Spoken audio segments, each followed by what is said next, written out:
What's popping with the population?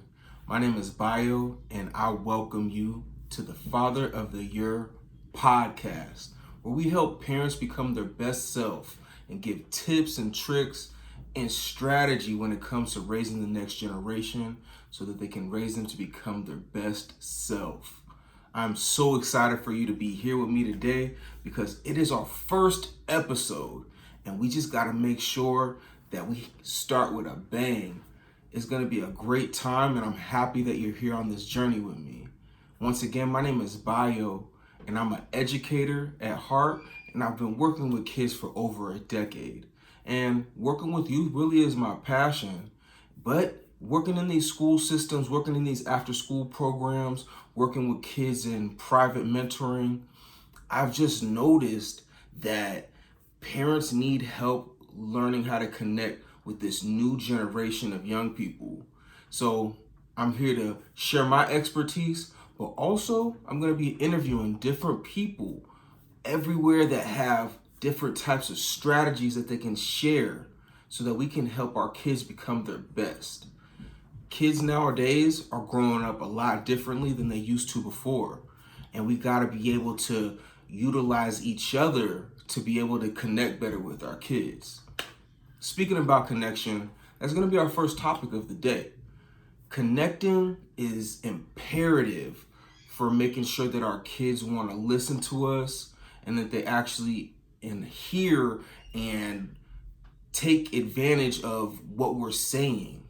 Because a lot of times parents might feel like what we're saying is going from one ear and out the other. However, it's not because they don't want to listen to you or because they don't love you or because they're just actively being defiant.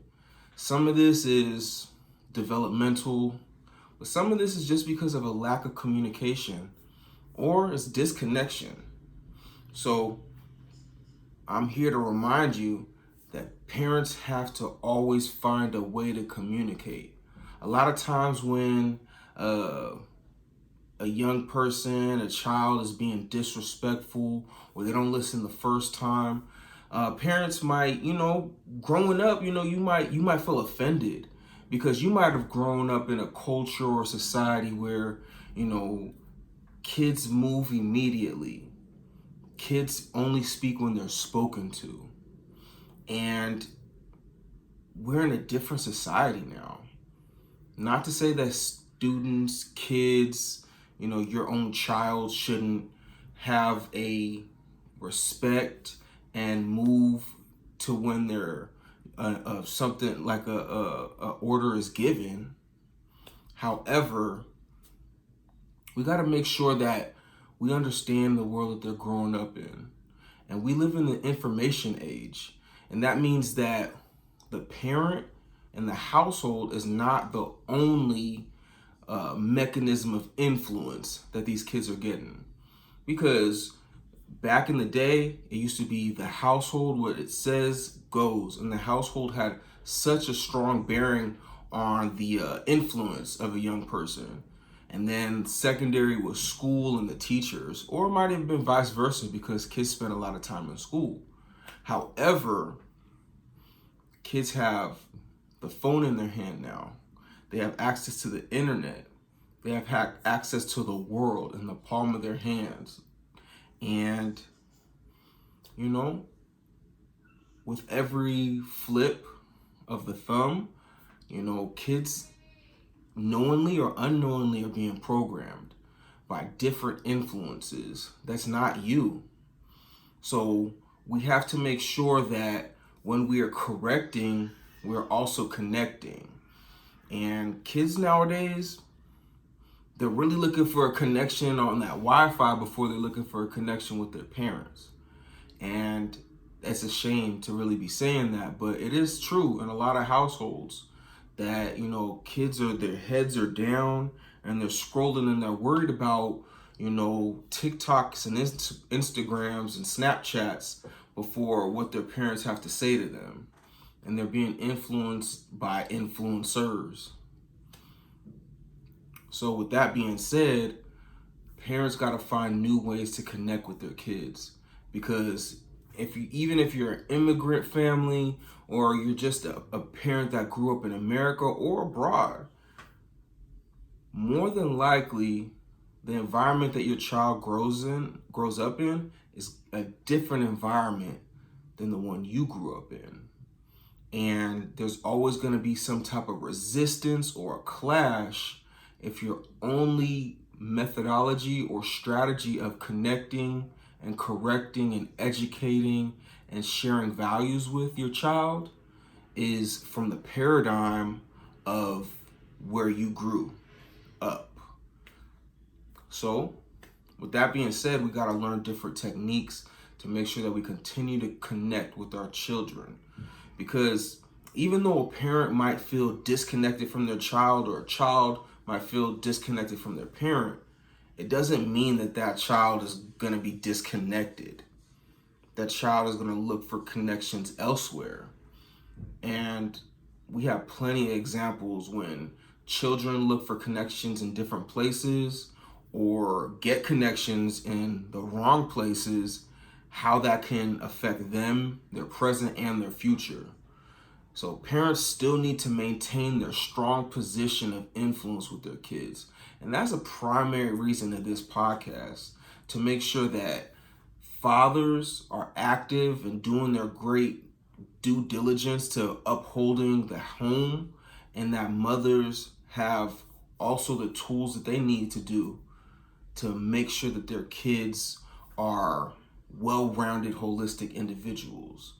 Because of the stressors of society, work, and finances and aspirations, or just trying to get by, a lot of times our kids, the youth, are suffering. And you can really see it nowadays if you kind of pay attention to the temperature of society and how kids are caring less about their actions, how they're doing things that don't have regards for other people. It's a shame, because they're not feeling connected. So when they're disconnected, they have disregard for their fellow man, for society, for their peers, and they act irrationally. So we got to make sure our kids are plugged in. Make sure that you tell your children that you love them consistently.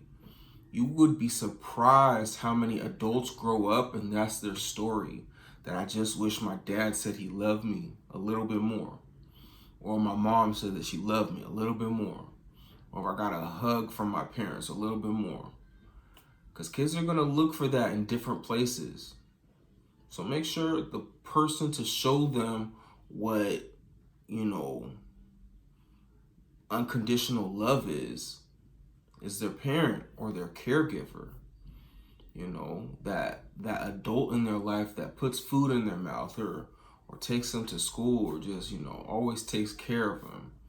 It might not be a parent. Not all children have, that traditional household. It might be someone else that fills that position. But at the same time, it's a mother figure or a father figure. So, make sure you tell your kids you love them. Also, listen to them and involve them in your activities. Also, take interest in their activities. Kids love it when,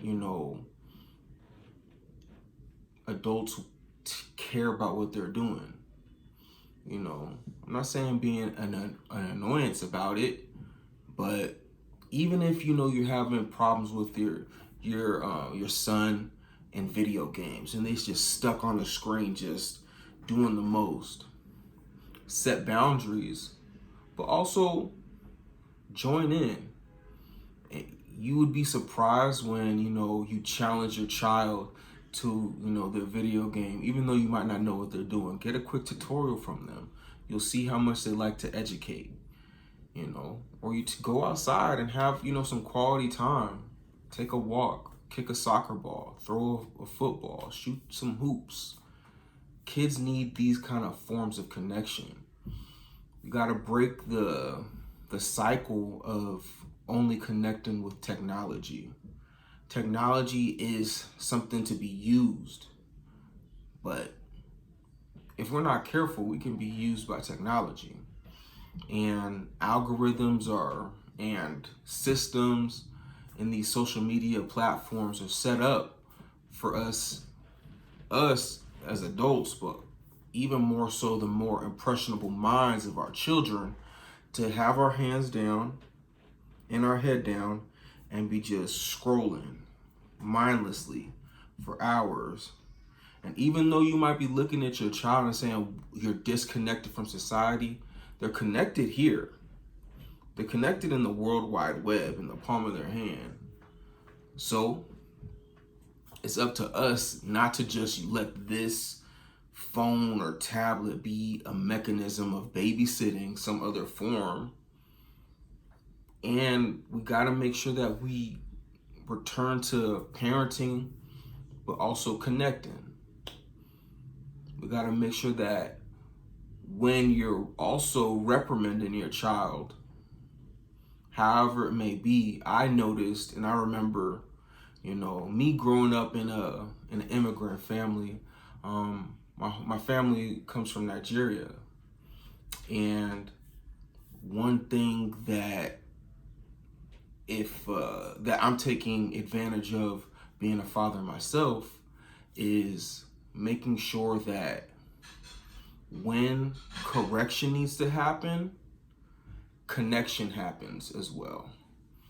And more so, we want to connect, correct, and connect again, because children are not going to listen when they feel disconnected, when they feel not heard, when they feel overshadowed, when they feel bullied in any sense. So it's really not about overpowering a child to do what you want them to do, but it's connecting with a child to get them to do what we want them to do. So we got to make sure that the things that we want them to do, we can go about it in other ways rather than, making them forcefully do things. So I say that to say, let's uphold our children to become the best in the generation. Because we're in the information age right now, it's like we know better and we do better. Because our parents might have been in a position to just survive. Our parents may have been in a position just to, try out their best. Try their best in putting food on the table, and it might have been just education. But now, with the information age, we know that some of them tactics that they were, utilizing on us, whatever the parenting tactics, might not have been the best for our maturation. And we have a lot of times when we grow up as adults, we have traumas that have been passed down from our parents. And it really begins with our generation. To make sure that we stop passing down traumas, we got to cut that. But we got to replace that with better practices and more informed practices. So the way that we do that is we got to tap in. We got to tap in and connect in. We got to tap in with different strategies and different information and knowledge on how to really rear our children, how to raise them to become their best self. Because as you may know, as you may think, as you may discuss, we're in a situation where many people feel unfulfilled. And we feel that we might be in a monotonous job, or we might be in a situation that we're not proud of, and we once were the future with, the world ahead of us. But then we might, in a blink of an eye, be like, how did I get here? This is not where I want to be. This is not who I envision myself to be. And a lot of times we have all of these unforeseen challenges growing up. And a lot of times our parents add to those challenges. Maybe they pushing us down a road that we're not supposed to be. Maybe they didn't see the talents and the gifts that we have as a kid. So now we're 20 something, 30 something, 40 something, 50 something, having to reflect back and saying, what did I really love to do when I was young? Because once you talk to a lot of people that are successful and happy and at peace in their life, a lot of times they have to do that reflection, or they knew and followed down that route and that road to make sure that, they're contributing to their purpose, or they're contributing to why they're supposed to be on this earth, or they're contributing to, they're making money with something they love to do. It's up to us, to the parents, as the parents, to lead the best in the next generation. So that's what we're going to be doing here on the Father of the Year podcast. Speaking to people, learning different strategies, getting knowledge so that we can help our kids become the best selves. That's what I got for now. I'm so happy that you are here with me. We're going to be on a journey together. Tune in the next time, and we're going to continue to learn together and grow together, and we're going to pass that down to the next generation so we can see the best generation. Peace.